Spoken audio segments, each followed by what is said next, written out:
Hello, everyone. Good afternoon. Welcome to the first thematic session. Uh, it's my great honor to chair and moderate this panel. Um, for this research forum, we have totally 6 themes. And this panel will be the very first one. I thank everyone who are still with us to participate in this interesting panel. And as the very first thematic panel, our theme is social media, human behavior, and response. As you can see, we have 4 speakers, and all of them are coming from Department of Communication and New Media in the US.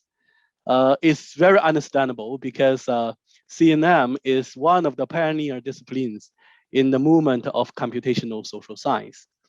And it's my great honor to introduce 4 of my colleagues in AUS CNM. Professor Elmie Nekmat will present first, and Professor Kokil Jaidka, and Professor Taberez Neyazi, and Professor Jiang Shaohai.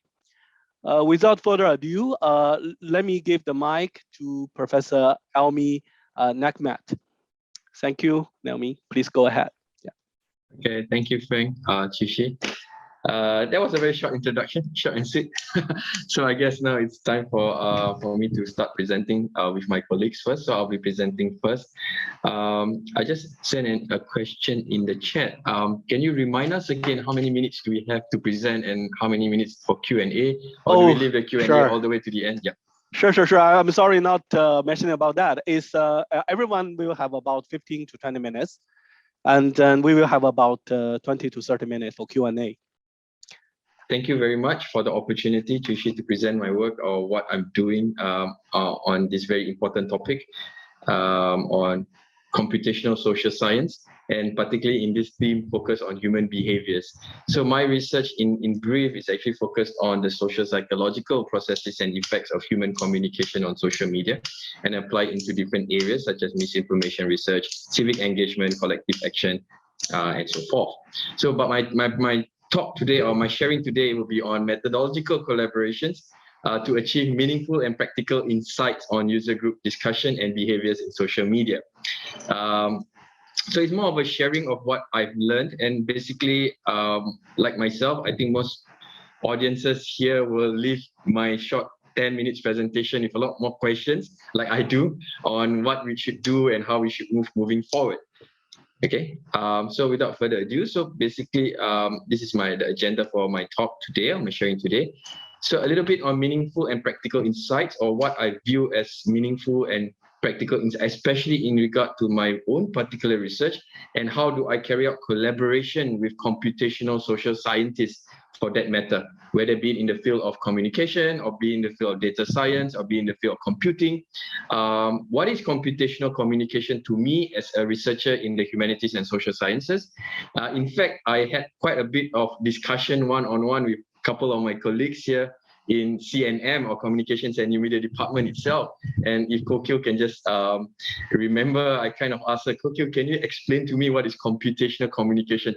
Am I doing already computational communication, or is this not computational communication? And how then do I then start to see how do I collaborate and get more meaningful and practical insights into my own field of research when it comes to computational communication? And then I will share a study example on crisis collective memory making that my graduate student and I have collaborated and published on. Just one piece of research that exemplifies collaboration between a computational communication scholar or interdisciplinary kind of collaboration, basically.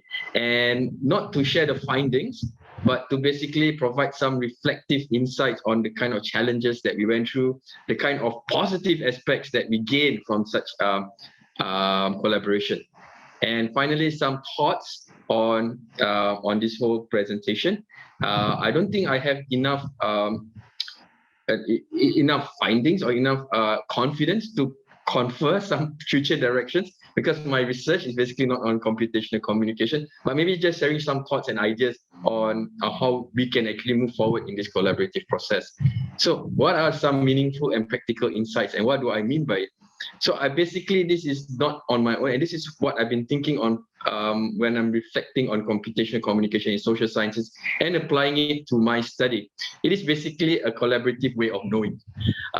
That's what I gathered in a sense. And correct me if the experts there are more insightful or more on this area. But what it means from a computational communication viewpoint is that it requires interdisciplinarity, it requires collaboration, because working with data alone, it might not be sufficient into pushing boundaries, into developing new knowledge.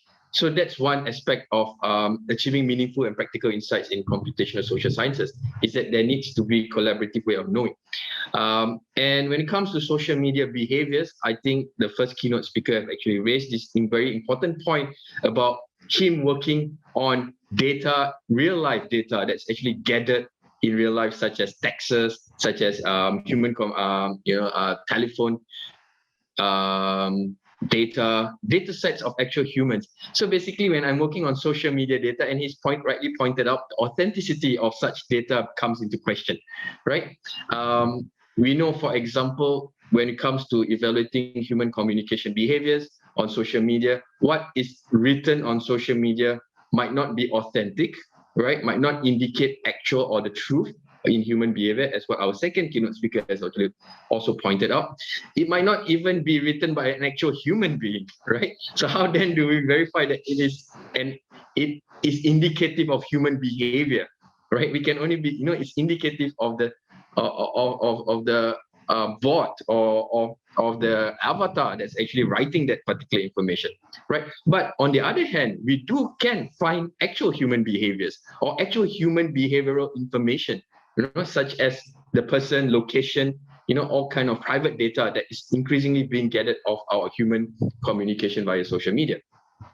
Another meaningful and practical insight into computational communication is the strength of the empirical evidence. Increasingly, we need more and more data. We need to increase our empirical, our numbers. It becomes a kind of to be more convincing in our conclusion, especially from a social scientific kind of view. And even from a social scientific traditional setting, where we carry out surveys and experiments, and we do sample sizes with human gathering of data. But increasingly, this online environment provides us a greater volume of data. And with that greater volume of data, the potential for providing stronger empirical evidence becomes very clear. And therefore, what can be the meaningful and practical insights we can get from this data? It becomes a very strong motivation, or provides a strong inclination to understand computational communication and incorporate that in our research, especially on online communications. And finally, in line with that previous point, social media communications, which is basically my field of study, it seems that it is increasingly becoming a necessity for us to be able to understand and grapple with the data that we are able to extract, crawl, trawl, and mine, and make sense of it, right? In order for us to have a better understanding, if not come to a more fuller conclusion of what is happening on human behaviors in social media. So these are the driving force, at least from my perspective, to gather meaningful and practical insights from computational communication and the need to actually collaborate on it. So what a background of the study that I would like to share very briefly. So this is a study that's just recently been published. I can't remember. I think it's year 2021 or 2020. Yeah, but 2020. Yeah. So it's done by it's led by my PhD student and also a collaborator by a postdoctoral fellow in Tsinghua University, which is basically the computational social scientist. So basically, we are traditionally approaching this particular piece of research with the particular view in my previous slide of the need to actually improve the quality of our research. the insights of our findings, and therefore we have a collaboration here. So a little bit of background on the study. So basically, the background of the study is this.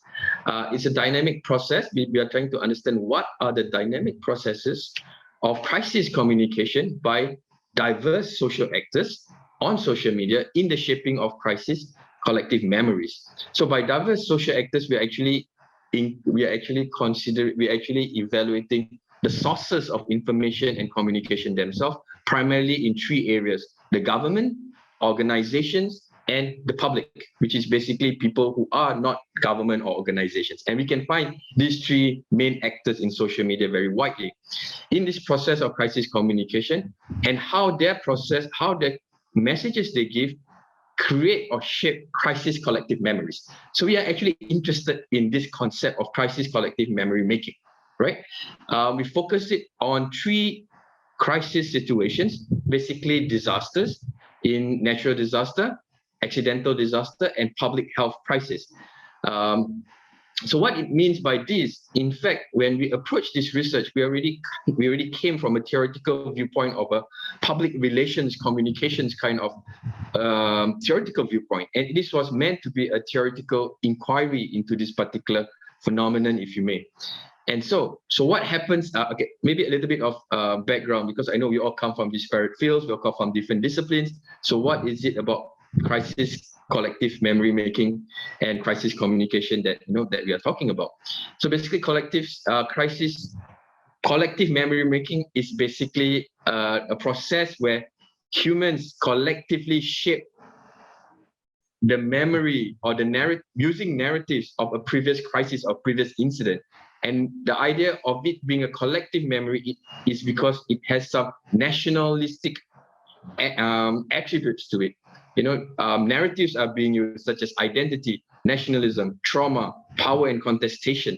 And we are trying to link it to how effective it is, how it can be linked into collective sense making in crisis communication. Basically, how the three different sources will use such narratives in informing their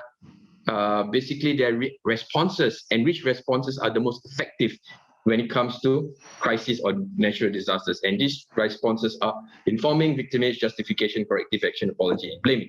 So basically, this is a very much traditional approach in content analysis, in public relations, or in communication management, or in other words, strategic communication research. So some methodological considerations, some issues, or perhaps not issues, but some things that we experienced. So a little bit more background. We focus on three national crises in China: the 2010 Yushu earthquake, 2015 Tianjin explosions, and the 2018 vaccine scandal, which are very huge national crises that rocked the nation. We sampled 1 year period after occurrence of crisis. So basically, this is where we started the collaboration with our computational scientist collaborator at the start of the study. So that's how we were able to actually collect such amount of data. So a total of, I didn't do the calculation here, but a vast amount of huge data were collected for this particular period. And we come to a standstill after the data was collected. So we came to a standstill in terms of how do we then analyze this data.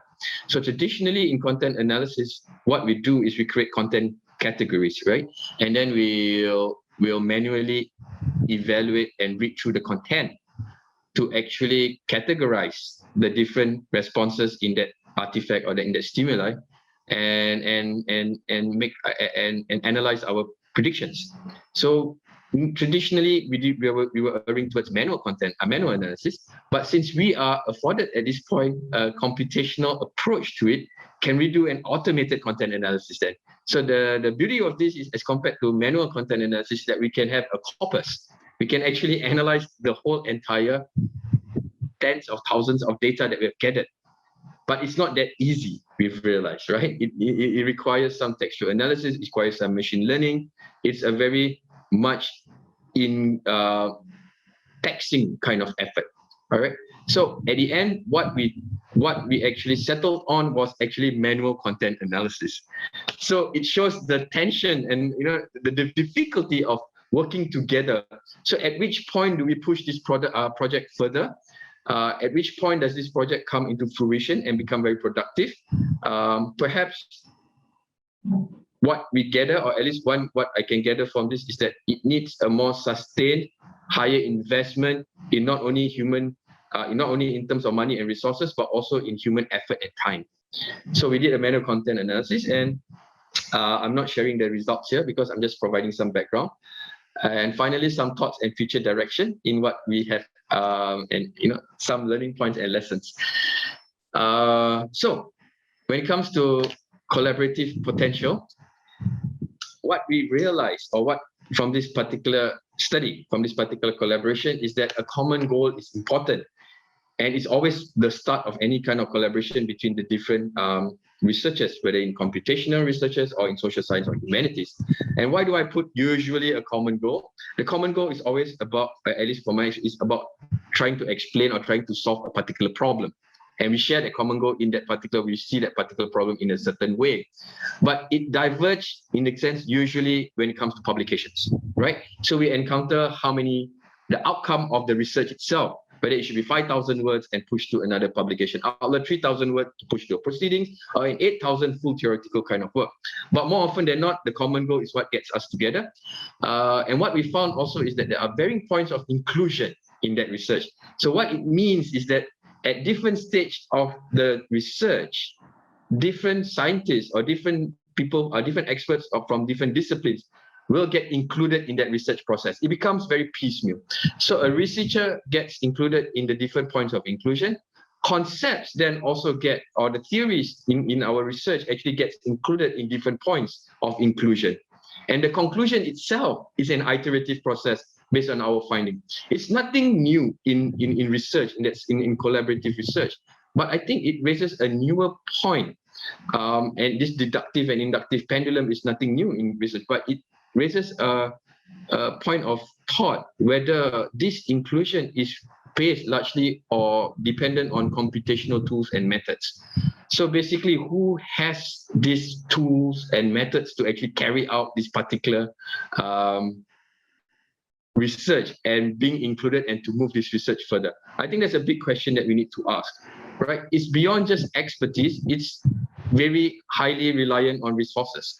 It costs to basically have or to be able to use such computational tools.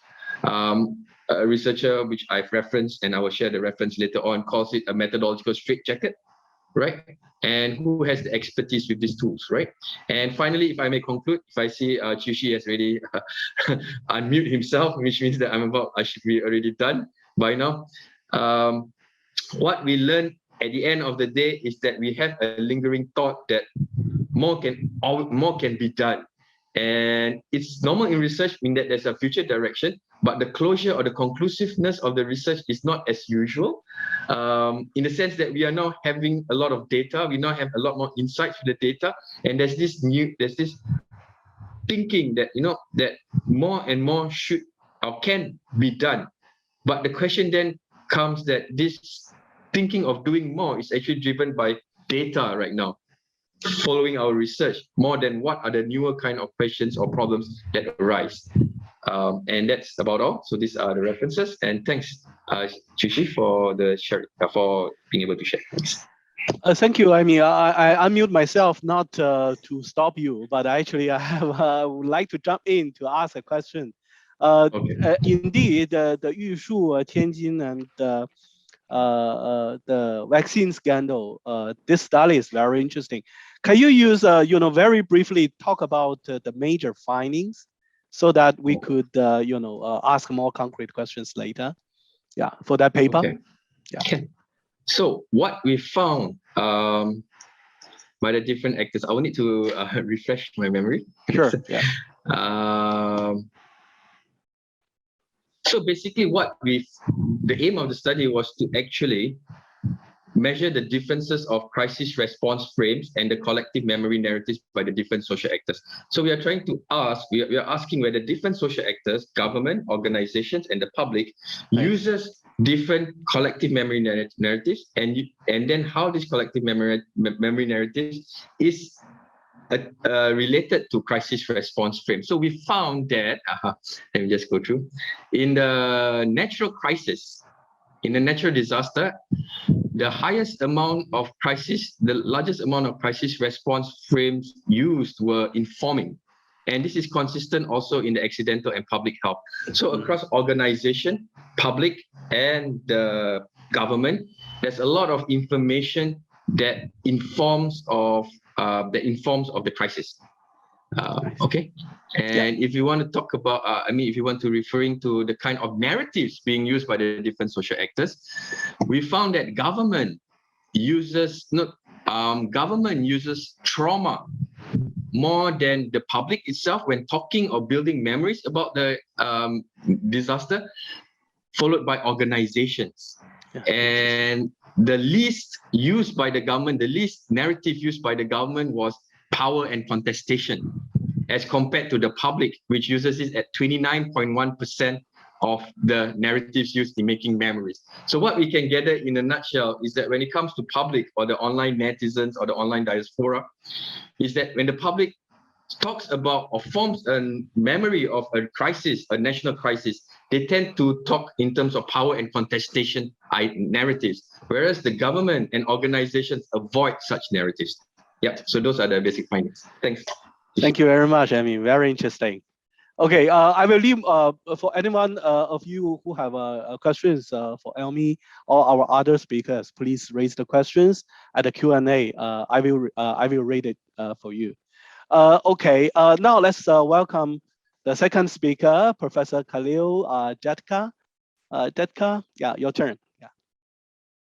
Hello, everyone, and thanks for your patience. Let me just make sure that things are set up the way I want them. All right. My talk today is about Trivium, a custom-built experimental platform to inform social media design for better conversation health. And thanks to Elmie for setting up a great seg for this part of the talk. I especially like that we both have referred to the same paper when we talk about computational communication, as you will see in a second. So I'm going to start my presentation with a walkthrough of my experimental platform, after which I will show the results. Like I will give an example of one study that I've run using this platform. This study is currently under revise and resubmit. Hopefully it will finally be published this year. And then I will close with other potential directions and opportunities for the use of this platform. Okay. So first up, a great place to talk about what Elmie brought up, that what exactly is computational communication science. It generally involves algorithmic solutions to analyze digital traces and other naturally occurring data for the study of human communication by applying and testing communication theory. So there's usually a big data involved. Usually it requires computational methods. And the goal is usually to test communication theory. So the idea here, and this is of course relevant to what I'll be presenting today, the idea is in computational communication to move from self-report to real behavior, from lab settings to actual social environment, from a small n to a large n, and of course from solitary to collaborative research. And Elmie has also referenced this paper, so I know we're on the same page. Now in the work I'm presenting today, what I'm presenting are something closer to lab experiments, but further away from observational studies, and definitely one step closer to what I'm trying to do, which is to study the actual social environment of social media and how they affect conversation health. For instance, the next study that I'm planning to run is even more in the field than this one. So I'd like to say that computational communication is this negotiation between the objectives we want to run and the scale we can actually run at. Yeah, let's look at my platform together as soon as first. Together with this, I also want to address what Sandy Pentland said in his talk today about biasing social media interfaces to focus more, for instance, on reciprocal ties. So his whole suggestion was that there are different affordances that social media platforms have. Well, he didn't say affordances. I say that they can afford different features, and depending on what we prioritize, then their interactivity can affect conversation health. But this is kind of underexplored in literature. Generally, we think about social media platforms as being a monolith. So this is the Trivium interface where it's possible to create a bunch of experiments that look at different affordances of social media and how they work in tandem. So it allows you to add different treatment conditions, and you'll see a bunch of treatment conditions here. And very briefly, it can change the way people display information about themselves. And in doing so, it's able to create experimental conditions with different treatments of anonymity, interactivity, social presence, social cues, persistence, editability, and conversation control. These are all concepts that have been studied in previous studies that have examined the affordances of social media platforms from a theoretical perspective. And we're taking a step further in actually designing a platform that can allow these things to be tested in isolation and together. So I showed you what that, I showed you what the platform looked like and how the treatments could be added. Different things can be turned on or off depending on what we want to test. For instance, this is testing 4 conditions, and the number of bots is 0. And I'll talk about that in a second. So once this is set up, you can then see what the user is going to see. And here we'll see 2 users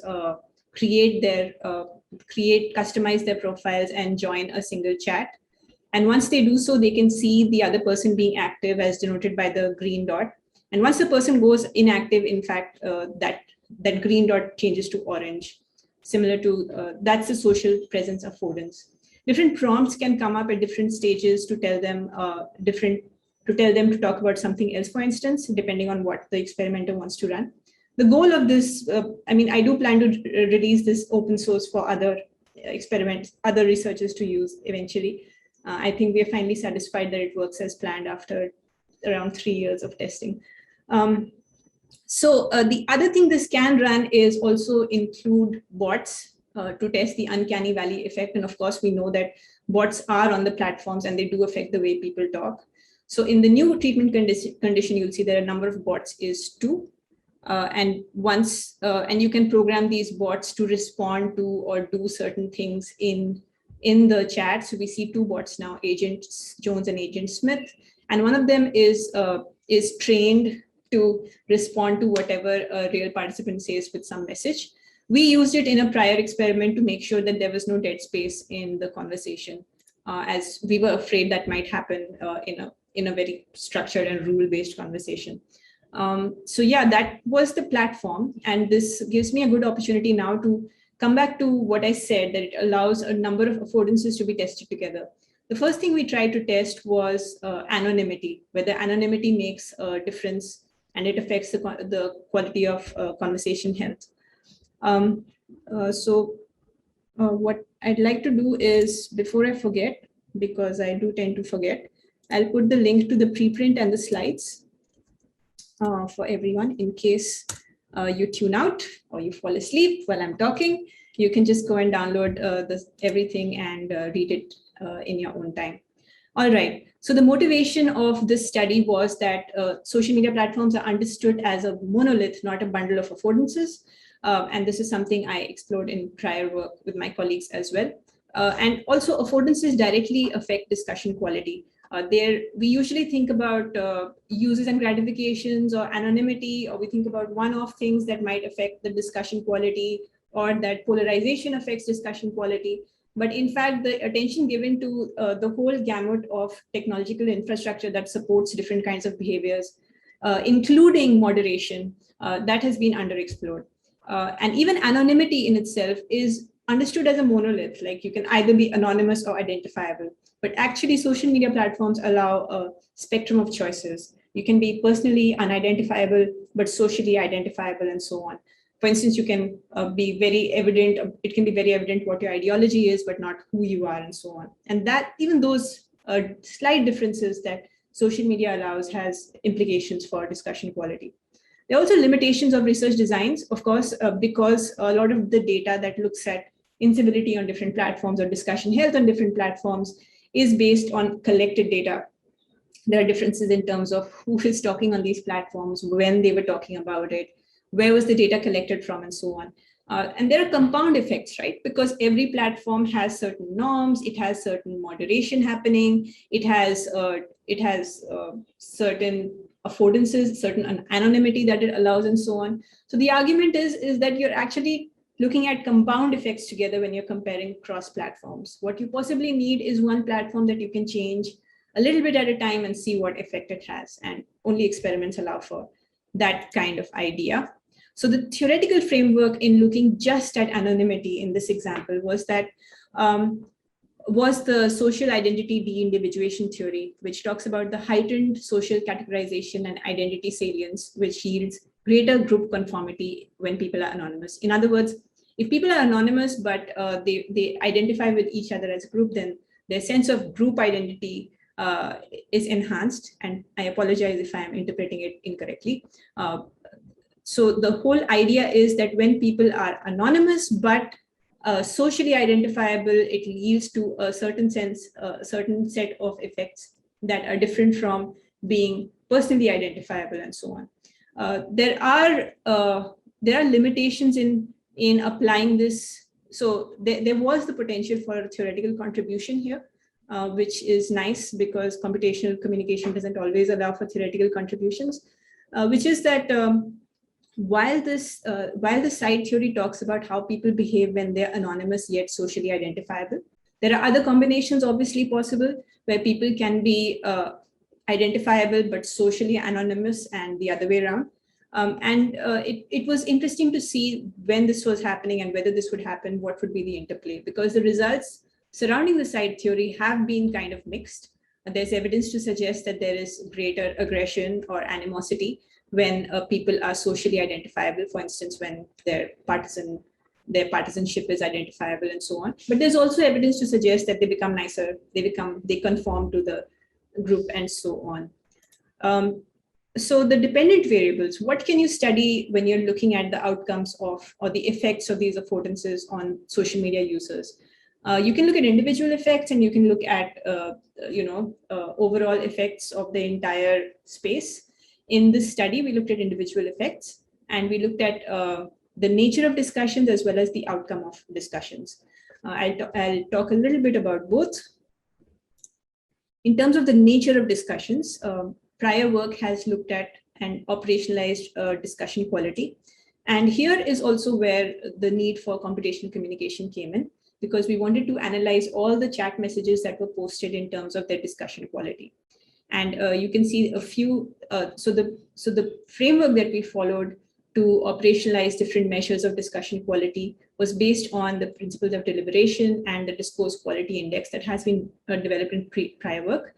And references to all of these are available in the paper if you want to take a look at them. And here's an example of what exactly constructiveness is. So I've just put one example of the many possible examples of each of these. Basically, we had trained and validated a classifier that can label text for each of these categories for constructiveness, rationality, and so on. And we applied them to our data, and we also validated it with a hand annotated sample.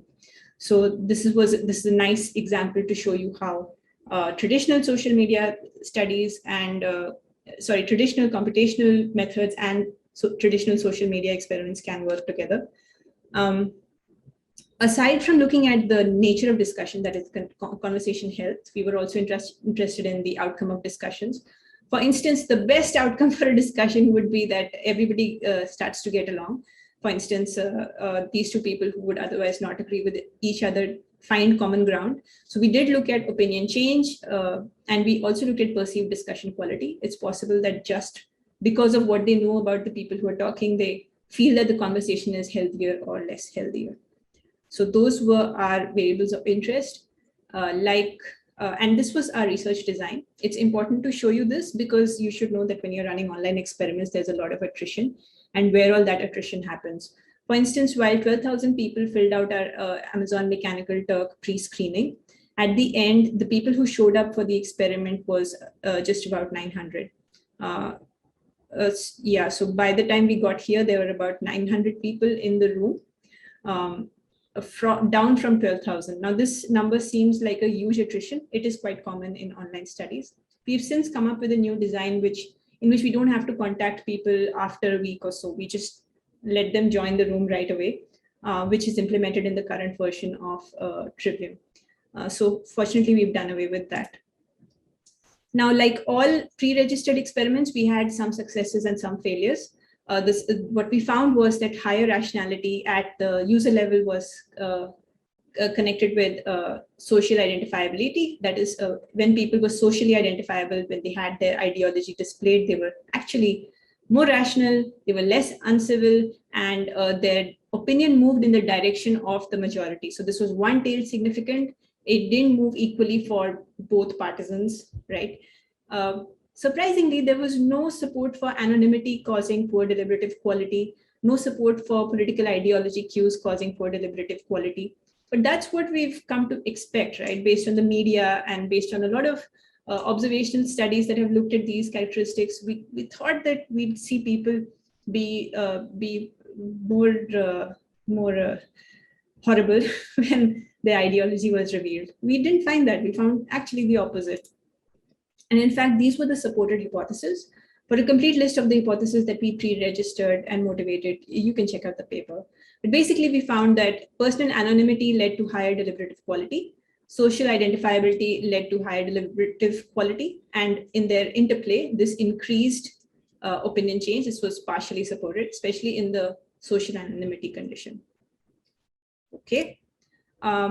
The mechanism, and I mentioned this before, I'll just briefly talk about it again. We expect that this happened because of people's need for ideological consistency and group conformity.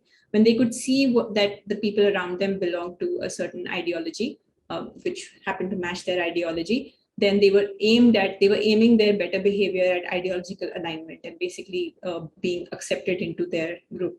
And this effect persisted in Democrat majority and heterogeneous rooms. The effect was positive, but not significant in Republican majority rooms. So of course, the makeup of the room also does matter.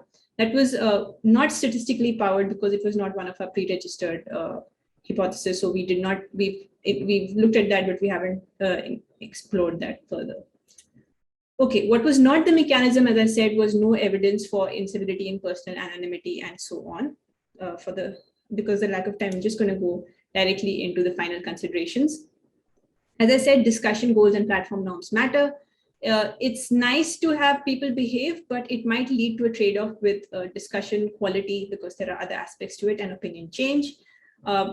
Technology and social norms, for example, social identity cues can trigger majority consensus. And finally, I'd like to talk about what I want to explore in future work, which is the implications for this for how inclusive these platforms are and the effects of other affordances on conversation health, especially social cues. That's something I'm really excited about.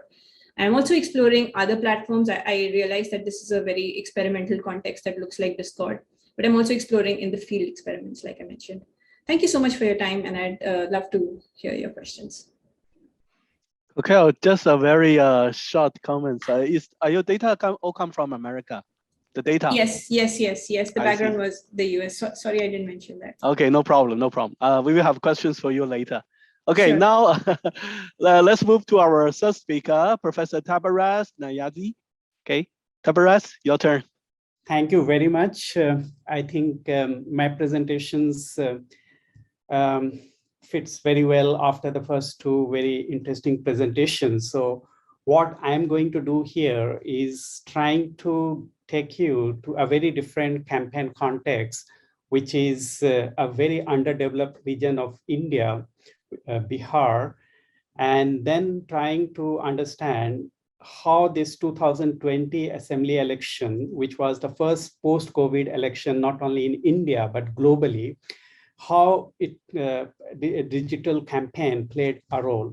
So little bit background to this particular study. So we started DigiCamp Asia project in just before this with the help of my startup grant and then some support from Kyoto University. And then DigiCamp Bihar was one of the first study of this particular project. And now later on, this project has been expanded and we now have many of our colleagues, including Subhayan and Ozan, who have joined the project, so which is now expanding. And also we have some colleagues from School of Computing. So what we really wanted to understand in this particular project is the effect of digital campaign on mobilization. So this was the larger goal, but in addition to that, we are also interested in some of the very concerning issues that are associated with digital media, with computational politics, that is polarization and incivility. So to what extent campaigns are using are getting polarized, to what extent campaigns are using incivility, and how to reduce or how to depolarize and how to reduce incivility from the political conversation. So that is the ultimate policy goal of this particular project. So after giving you the background, so one of the important things that must be coming in our mind, why should we care about online campaign in an underdeveloped region? And this also follows from the first keynote address by Professor Alex Pentland, because he's also arguing like face-to-face interaction is very important. So even if a lot of our world is now digitized, a lot of actions still takes place offline. So we cannot really disintegrate online from offline. So what we have to really understand is how there is a kind of integration of online and offline world, and how this is leading to a kind of mobilization or unprecedented mobilizations that we have not seen before. And what I have termed in my book is hybrid articulation of campaign issues that has been taking place, and what Professor Chadwick, one of the most renowned media scholar, has termed the development of hybrid media systems. So one of the most cited work to date. So what is also important to understand, whatever issue is raised in offline campaign is very much similar to online campaign. Here I mentioned both online, but so what I'm trying to say here, for example, a political party is delivering a speech offline, it is immediately translated into online campaign, and then they frame it and release a political ad. So there is a very close connection between online and offline. So very difficult to distinguish between these two things. So here is some background about Bihar. So this is one of the underdeveloped region, as I told you, but you look at the population, more than 100 million. Literacy rate is 63%. And internet users about 30%. And then what happened in this particular elections, the incumbent retained the power. But here, if you can see the vote share between the incumbent, which is the alliance of these four parties, and the vote share of another, which is Mahagathbandhan alliance or the Grand Alliance of 5 parties, there is not much difference. So it's only 0.3% difference. And that's why we have to really think why campaign matters. So there is a big debate on political communication, whether we should care about campaign or not. And that's where, if you look at even the low margin constituencies, it was almost 25 constituencies were low margin, by which I mean that the candidate won by anything between 100 to 1500 votes. And that's where it was equally shared between these two. And this is our post-poll, pre-poll survey, which shows that quite a lot of internet users were undecided, so, and that's where the digital campaign becomes very important. And here, as we also discussed before, like when we are talking about media exposure or effect of media, it is not always a direct effect. You watch something and then you get mobilized. It is never like that. So what happens, there is often indirect effect. And that's where we have to understand affective politics. And what I mean by affective politics is the role of emotions in mobilizations. And there is a huge literature, and one of the most important theory in this tradition is affective intelligence theory. And according to affective intelligence theory, which was developed by Marcus and colleague, there are 3 kinds of very important emotion, which is anxiety, consists of fear and worry and enthusiasm. And then another is anger. So according to them, these three emotions can explain everything, But then there is another tradition which talks about discrete emotion theory. And for them, each of these emotions play a very important role, not just these three emotions, but then there are other emotions which could be hope. So I try to bring this tradition of discrete emotions and try to understand how hope could also be a very important emotions to use. And in the context of India, so you have seen like hope has been increasingly used even in the campaign context globally. For example, Obama's, the politics of hope.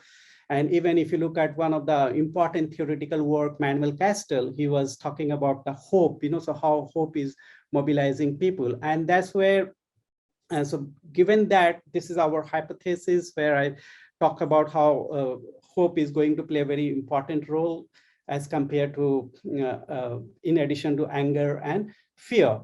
And I hope I'm audible. So, so here we did three things. So we did the survey, which is the two-way panel survey.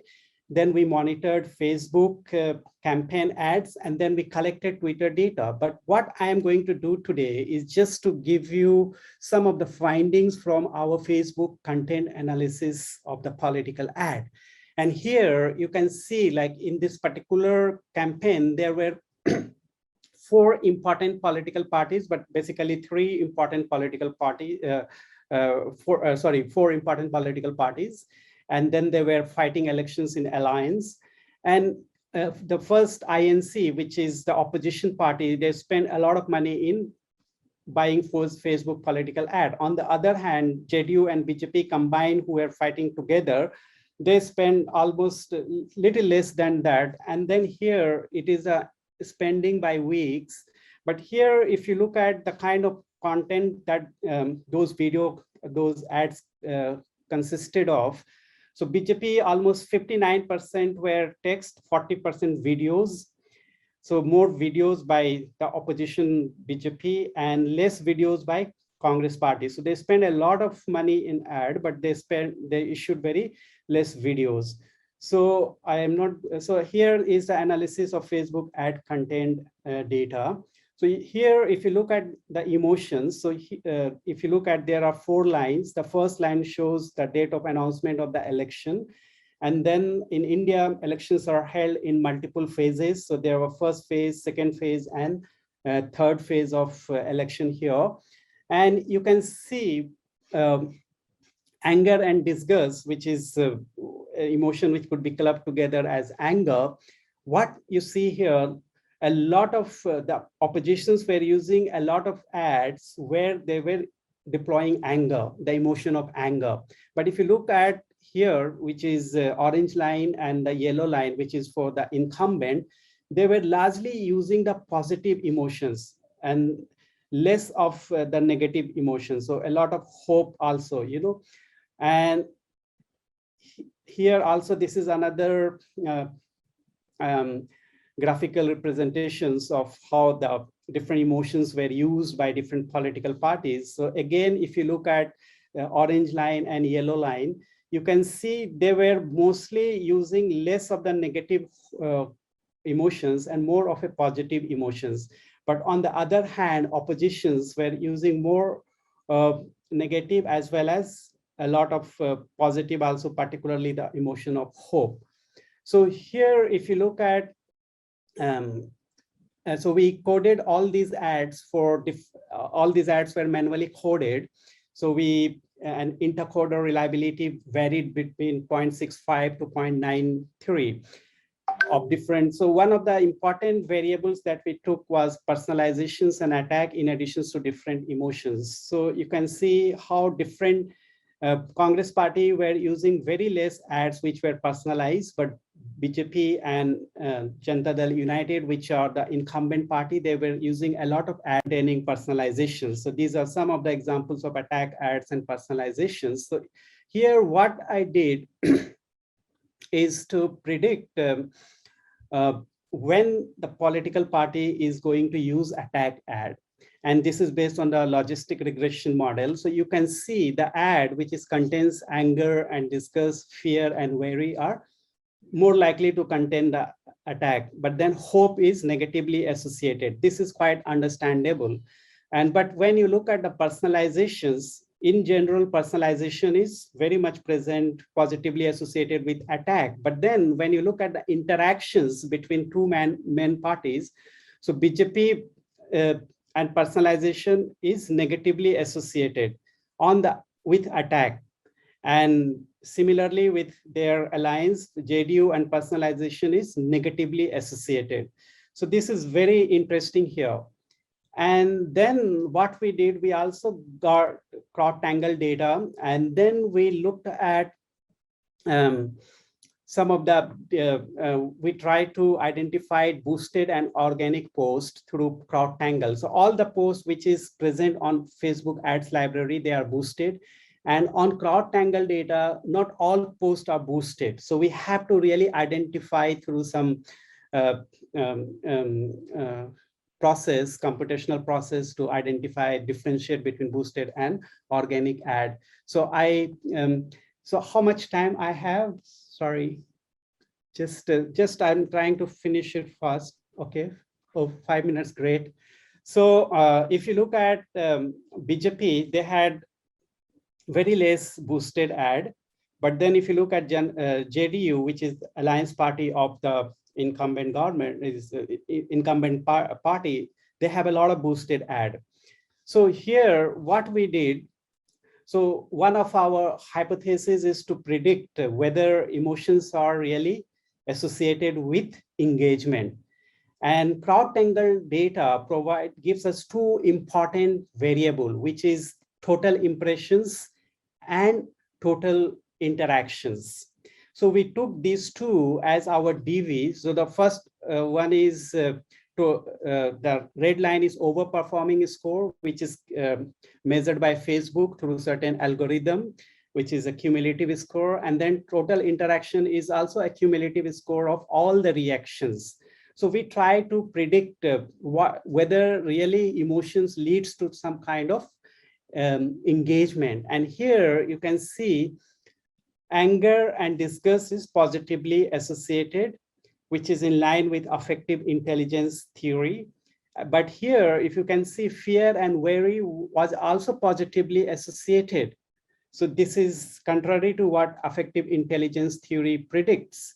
So here, but if you look at the way you really create your DV, that also plays a very important role, because we are talking about online mobilizations, and we are not talking about real mobilizations, which could be in terms of voting behavior, it could be in terms of other offline political participation. So that is the caveat that we should keep in mind. But hope is here negatively associated with mobilizations. So hope really does not lead to mobilizations. But then one of the interesting thing here, but when hope is used by BJP, which is the incumbent party and one of the parties that have really brought politics of, that has really weaponized, I would say, the politics of hope. And to the extent that everyone has started believing in whatever the Prime Minister Modi says and that's where he gives people a lot of hope. And this is really very interesting findings in that way. Like hope is positively, when hope is used by BJP, it is positively associated with mobilizations. And personalizations, and also if you look at personalizations, is also positively associated for BJP. So these are some of the main takeaway from our research. So what we are trying to say here is that emotions are really one of the important things that we need to consider, because it really helps in mobilization. You get exposed to different kind of media content. It leads to different kind of emotions depending upon your dispositions and then your party positions, and then you really take actions accordingly. And what is important also here to understand that there is an integration of online and offline campaigns and mobilizations, and we cannot really try to distinguish between them in a very differentiated way. Rather, we have to look at some of the overlapping interactions that is happening there. And for future studies, what we are trying to do is to integrate Facebook content data with survey data, because in the survey, we did ask our respondent whether they paid attention to Facebook ad or not. So what we are trying to do is to create some weighted model integrating Facebook content data with survey data to understand media effects. And one of the possible challenges in computational social science, with most of my colleagues will agree, including Kokil and Subhayan, that it's very difficult to do automated analysis of text, particularly in the Indian context, which is very diverse and different languages. But now there are a lot of success in image-based content analysis, but then still there are some challenges which I can talk during the Q&A. Thank you. Thank you, Taberez. Very interesting study. Now let me invite for the very last speaker, Professor Jiang Shaohai. Shaohai, it's your turn. Okay, good afternoon. My name is Jiang Shaohai. So today I'm very happy to share my study entitled Social Media Communication about HPV Vaccine in China, a study using topic modeling and survey. So this is my first time to lead a project that involves computational communication. So I want to appreciate my colleagues from NUS School of Public Health, such as Alex Cook and Clarence Tan, and also my collaborators from Shenzhen University, Dr. Wang Pianpian, who assists me with the topic modeling part. This study is still at the second round, revised and resubmit. Hopefully, it will be published this year. So some background about the study, about HPV vaccine.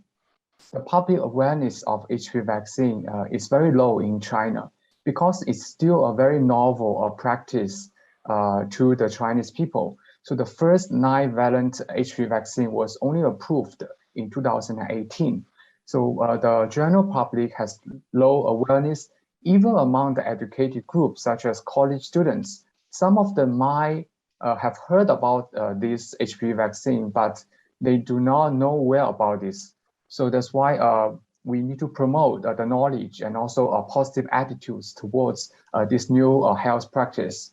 Social media plays a significant role in health learning.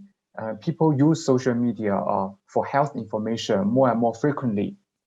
It has many advantages. For example, it allows real-time health news from the media agency as well as from the health organizations. And also, individual users can create and share information online, promoting the collaborative learning to learn, to gain new health knowledge, such as HPV vaccine. Despite the importance of social media for health information, we find the inconsistent result in terms of the effect of social media information on health knowledge and beliefs. A couple of studies demonstrate some positive side of social media use, as it shows that it can increase health knowledge.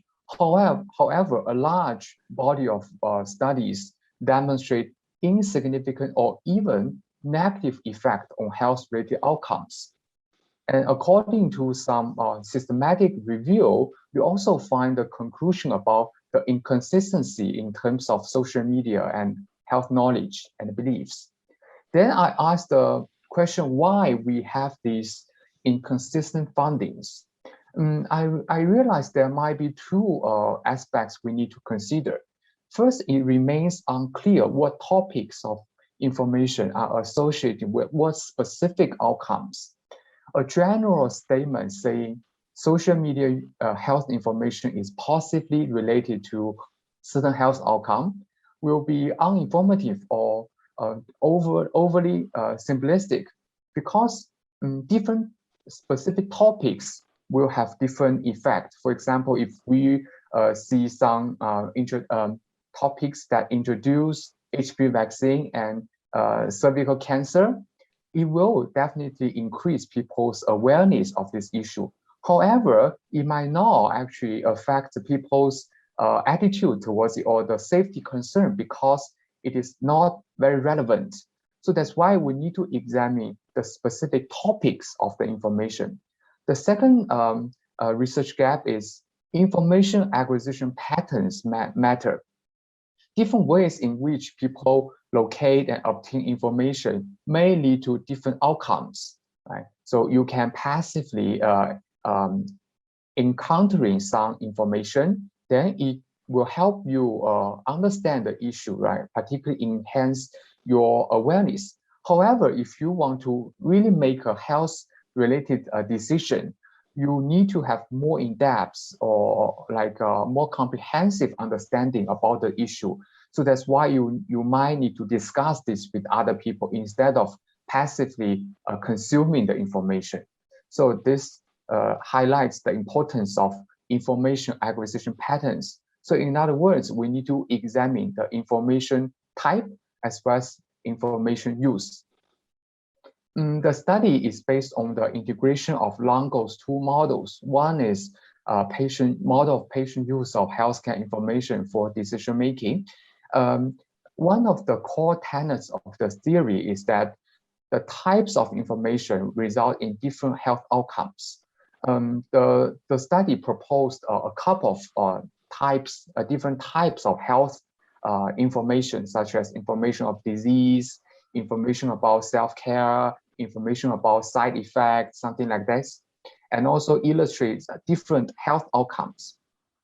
Later, Longo realized that this theory had some limitation because it fails to consider how different information acquisition patterns affect health. Basically, Longo suggests to understand the passive recipient of information and active seeking of information. However, I think these two models always test in separate studies. In other words, very few studies consider both the information type and information use simultaneously. So I argue that the same information, the same topic, if you use different patterns of information acquisition, the result on the same health outcome will be different. So we need to consider both simultaneously. Another research gap I want to fill is that the Longo's model only examines the passive receiving and also the active seeking, ignoring the two-way communication particularly in the online setting. When you passively receive information or you seek information, it's considered as a one-way communication. But on social media, particularly, people can exchange information. They can ask questions, they can collaborate or receive feedback. So in this study, I take into account the two-way communication by focusing on information discussing. So my study actually involves two separate studies. The first one is to examine different topics of HPV vaccine on social media.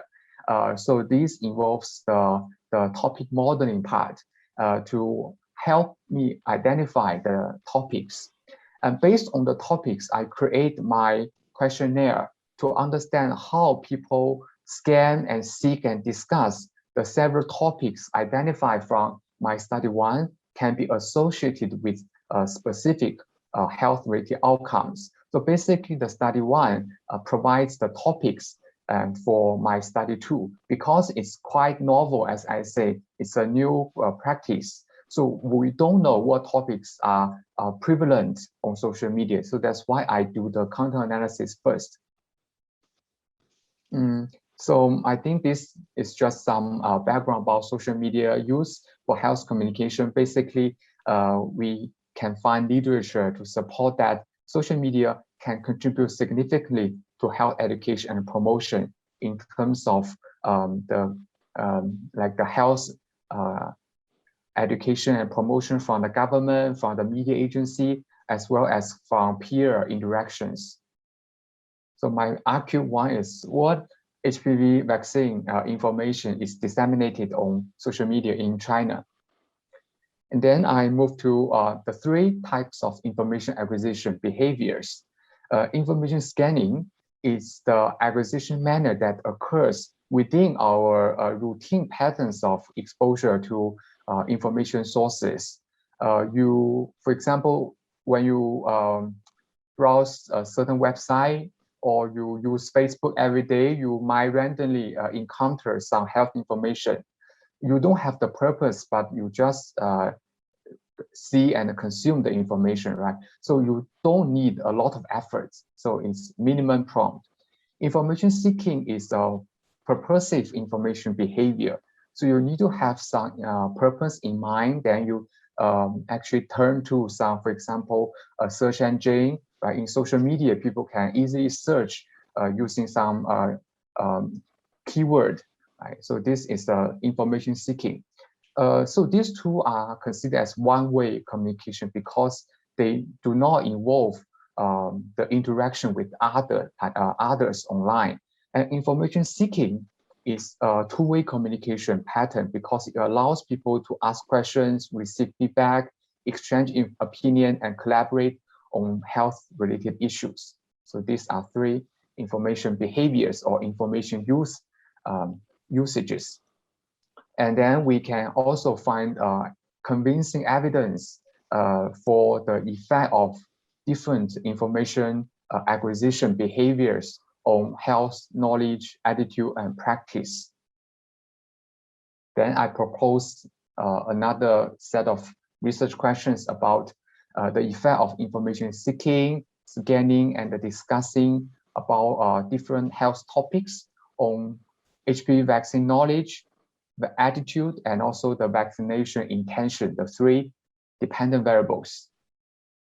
The study one collected postings from July 2018 to June 2019 on Weibo. It's the largest social networking site in China.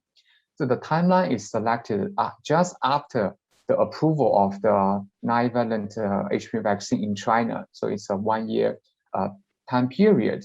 So it is obtained from Yuqin Tong, is a data service provider, part of the Weibo. We use unsupervised LDA topic modeling to group bags of words into different topics. So we dismiss the irrelevant topics and group and label and describe the topics based on this topic modeling. In addition to the computer topic modeling, we also use human evaluations to confirm the validity of our groups of topics. So basically, they demonstrate satisfactory results. Some of the top common topics include advertising. Guidance information is more about the educational materials, personal experience, policy information from the government, vaccine scandal, and also HPV risks. And then based on the 6 major topics, we create a questionnaire and it is disseminated after our big data project. So it is recruited from a Chinese survey company, Wenjuanxin. And some of the measurements I listed here, they are drawn from previous studies. And so I just skip this slide. Some results. Scanning information has effect on knowledge. So we find that scanning policy and the guidance information increase knowledge, and scanning advertising, scandals, and HPV risk reduce knowledge.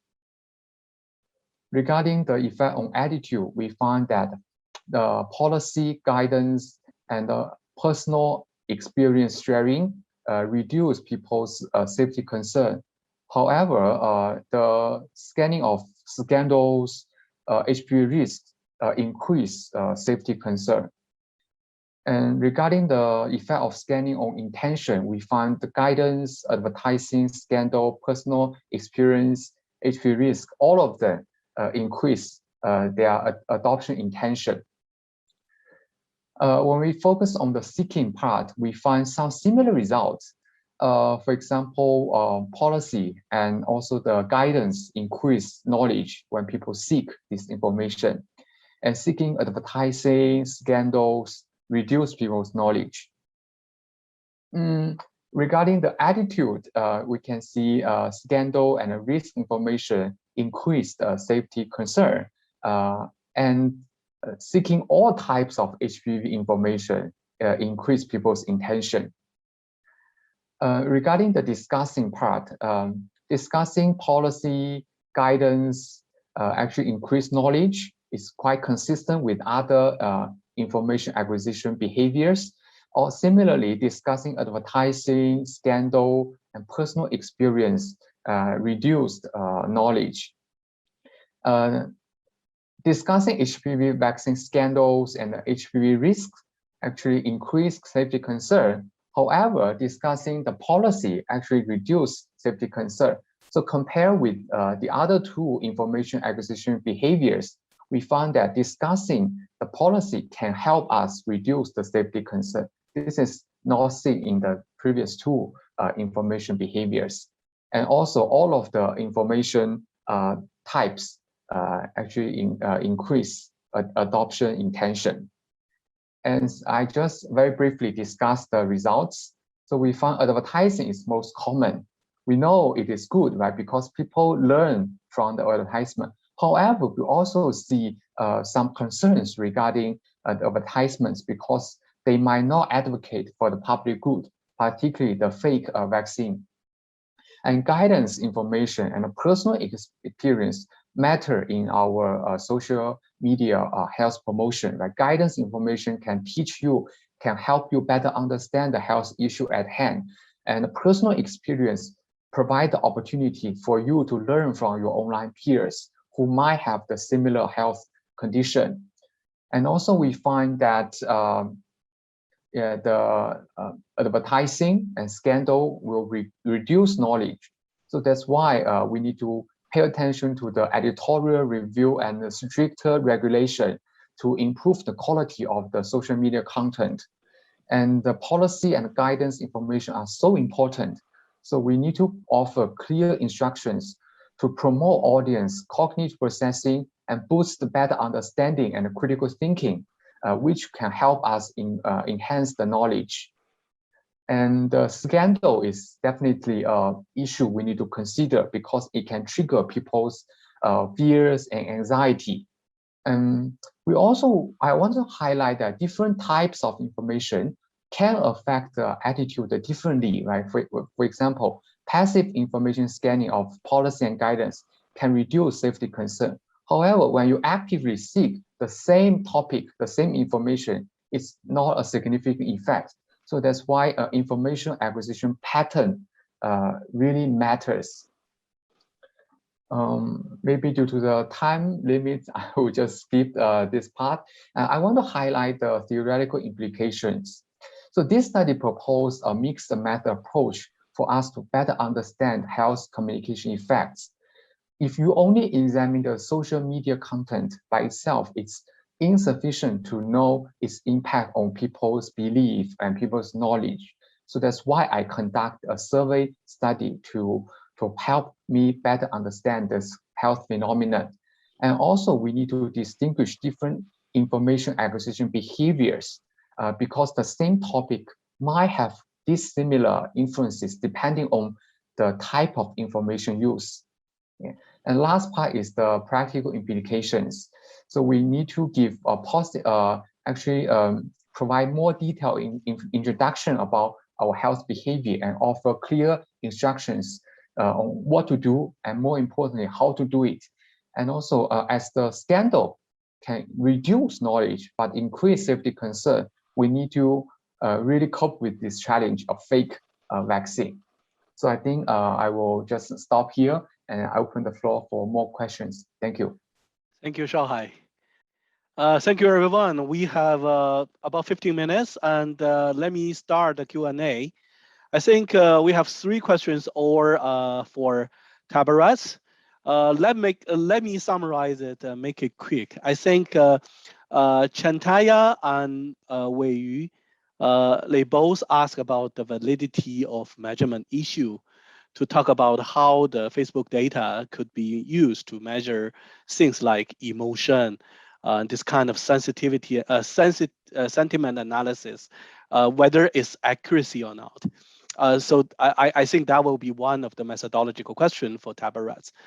Secondly, I think now let's ask a question about NDA is aligned with BGP and JDU, and how do you deal with this kind of issue in your analysis?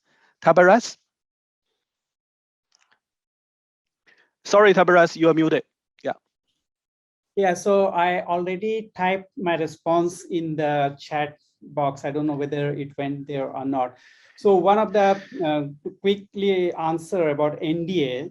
So NDA page is unofficial page. So we included it in our analysis to see whether an unofficial page is more likely to use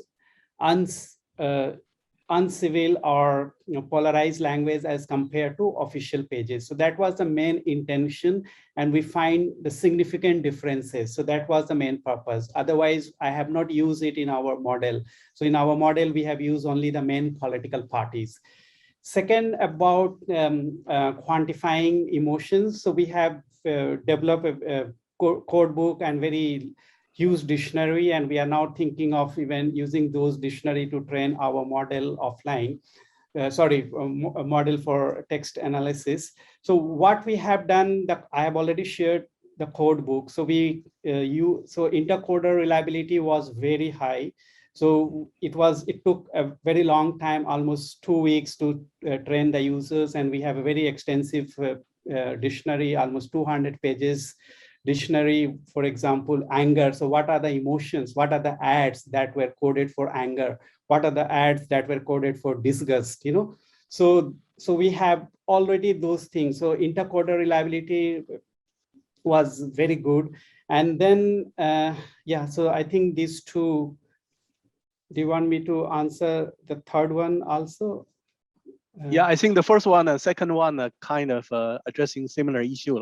Yeah, about how you get it. Thank you, Taberez. We have another question for Shaohai. Mingxi asked you, in China, many young women know about the vaccine. However, the availability and accessibility is always an issue. So how do you take that into account for your analysis? This is also one of my concern about not only your research, but also Elmie's research. So in regard to the HPV, I do realize that not all the local government has been make it free for everyone. So even though people are aware of it, people cannot afford it. So how do you think about that perspective into your analysis? Yeah. Yes, I think this is a very good question. Yeah, I understand the accessibility, availability is an issue. So that's why in my study, I didn't ask about their vaccination behavior because it will be affected by some factors individuals cannot control. So that's why I asked for intention. Based on many theories like theory of planned behavior, intention is the best predictor of behavior. So this is one way I address this. And another thing, I hope in the future I can conduct such study longitudinally. So when it is quite new, right? We know availability is an issue, but I think maybe in the next couple of years, this might not be a big issue anymore. So I can then conduct another study to track changes and also to see how the actual uptake of the vaccine instead of at this initial stage. Okay. Thank you, Shaohai. I hope I could pose the similar question to Elmie about it. Elmie is also using social media data from China, using Weibo, and which is about the public attitude about some specific disaster and crisis. My question is, this is very persuading, the patterns you'll find. But the issue is not everyone are using Weibo. I guess this is a very common criticism on this, especially those of old age and of underdeveloped regions. And they might also be more vulnerable under the crisis or disaster, actually, sometimes. So what do you think about it? I mean, is it a limitation, or how we could overcome this? Yeah. Thanks, Qiushi. I think that's always been a limitation of using social media data. Well, it really depends on context again. Like, for example, I think the best way to measure the use of social media with different generations is to really look at the platforms that they are on. And some of them are not even using any platforms, but let's just look at the platforms that are popular among that age category in that particular context in different countries, for instance, and get into and gather data to provide insights on that particular group of users. When it comes to research on that aspect, right, that's a challenge, right? Because there's a lot more resources, one thing, and secondly, again within that generation of age or senior users, we also find different levels of I'm sure we will find different levels of literacy and skills and and authenticity, even whether they're actually responding truthfully or not. So really there is no other ways except to actually collect it from the senior users themselves. I can speak on behalf of China, but for example, in Singapore's context, for instance, we will see already a pattern of usage with different platforms. So like, for example, Facebook will have a more senior category of users. So by senior, we mean older users above the age of 40 to 50, basically people like us, if I may. But that's to say candidly, that grew in a way with Facebook as our first social media platform. Still not that old, still not that senior, but an older generation. So I think that's in Singapore's context. But I think also they prefer social media platforms that are more closed, that are more family oriented, that are more group-based oriented, rather than an open kind of communication platform such as Facebook or Instagram or even TikTok for that matter. So they tend to communicate even more closely. So we have to really pick the platforms carefully, and that is the main limitation of using even though it's like we got around 30,000, I'm sure, and I agree with you that we can't do an age distribution among the sample size, but I'm sure that most of them are either younger users or repeated users. Yep. That they are the ones who are actually active on social media, on Weibo and that. Thank you, Elmie. Let me follow this line to raise a question to Kokil about this wonderful experimental design. This is a very rigorous design to make a controlled setting to see whether anonymity could matter for the communication. But as I ask you, if this is happening in the context of United States, and for the past few years, as we all know, this kind of label politics in America is quite extreme. Yeah. So that means your experiment is embedded in this political general trends. So how do you think that will affect the result of your experiment? Yeah. That's a great question, and definitely that's always the limitation of lab experiments. How generalizable are they? I am exploring, so I can only answer that question by experimentally trying out, experimentally looking at other contexts and seeing what changes there. Of course, we have to remember that even the topic was a hot button topic. Unless I join Twitter or Facebook and they let me run experiments without users' consent, which I will not do, I think my only way forward is to do slow science with volunteers. So for instance, what I want to look at next is whether in the Indian context, given these similar affordances, what happens in that situation and so on. So I do think that so like even Sandy said, these platforms actually exacerbate offline divisions and offline realities. So I expect that in contexts where the offline polarization is high, these effects would replicate with similar effect sizes, where social identifiability would be one of the most important cues into how people identify each other. maybe not this particular type of social identifiability, but some other type of social identifiability. For instance, in India, religion and class might be more important than the party because there are so many parties and everything is a function of the religion or class you're in. So my point is that the affordances and the idea of looking at affordances is general enough to look at different contexts. But depending on what stimulus you use, some variance would definitely occur. And when I have millions of dollars, I will plan experiments that can look at all of these conditions at the same time. I do want to address one question that Vayu had asked as well, because a question which I had answered, but then it disappeared from the list of open questions. A question was, what kind of social and tech norms were employed in these chat rooms? Who were the ones to enforce these norms? So we had a pinned message on top, which told people exactly what they were supposed to do. They were also sent emails telling them what they were supposed to do. They were supposed to join the chat room, and they were told that their goal is to convince the other people to agree with them. And of course, in most social media discussions, we don't go in with the goal that we have to convince everybody to agree with us. And that's definitely one of the reasons why discussion on social media platforms is so different from discussions in such artificial chat rooms. Slowly and steadily, computational social science can overcome these challenges. Thank you, Vayu, for your question. Thank you, Kokil. We have 3 minutes. If there's no other questions, may I seek all of you to make a comments on the last question? There is one more question. Oh, really? Okay. For me. Okay, sure. Go ahead. So I just wanted to clarify here is that we have not taken the Facebook ad sentiment. So our sentiment analysis here is based on our own manual coding. So all the emotions were coded by manually, and that's how we have created the emotion variable. But then it would be also very interesting to see to what extent, for example, our coded anger is associated with Facebook reactions like anger or sad or haha, you know.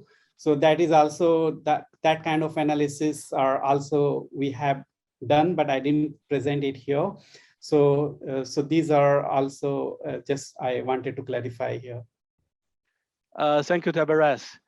Actually, I just have one last comment on today's panel, because I do learn from this panel that actually Elmie just mentioned computational social science is not only about big data and computation, but also about cooperation across the boundary. I do feel like your department and all of you are cooperating a lot with public health practitioners, with political scientists, and with computer scientists.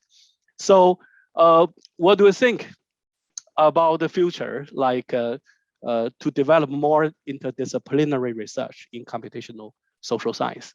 Yeah. Can I invite each of you to give a very short comments? I mean, yeah. Yeah, because it's very short, so I go first. I think what most of us, I mean, Shaohai, Kokil, Taberez, and myself have in common is that we are very active in NUS's research institutes. Like, for example, Kokil, myself, and Taberez, and even Shaohai are in the, for example, NUS Center for Trusted Internet and Community.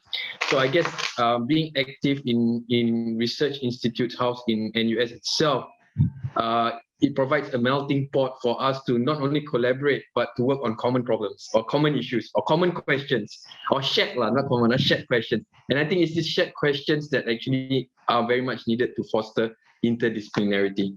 Yeah, that's my thoughts. Shaohai. Yes, I think I really enjoy this collaboration with people, because, you know, my colleagues from public health, they help me to provide insight to help me understand the health issue at hand. And then my more computational friends, colleagues, they actually are excellent in this big data analytics. So I think people contribute their own expertise, and then we work together to advance the theory through the computational communication, and also to promote better practice. Thank you. Kokil? Yeah, I feel that both have said it brilliantly.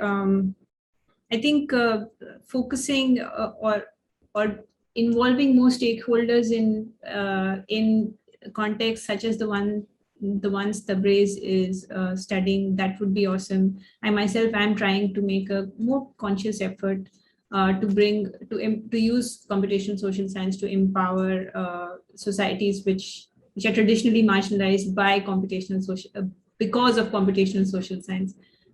So I think being in an environment that supports computational social science and being in a context where we can connect with such people is pretty great, and that's the way forward.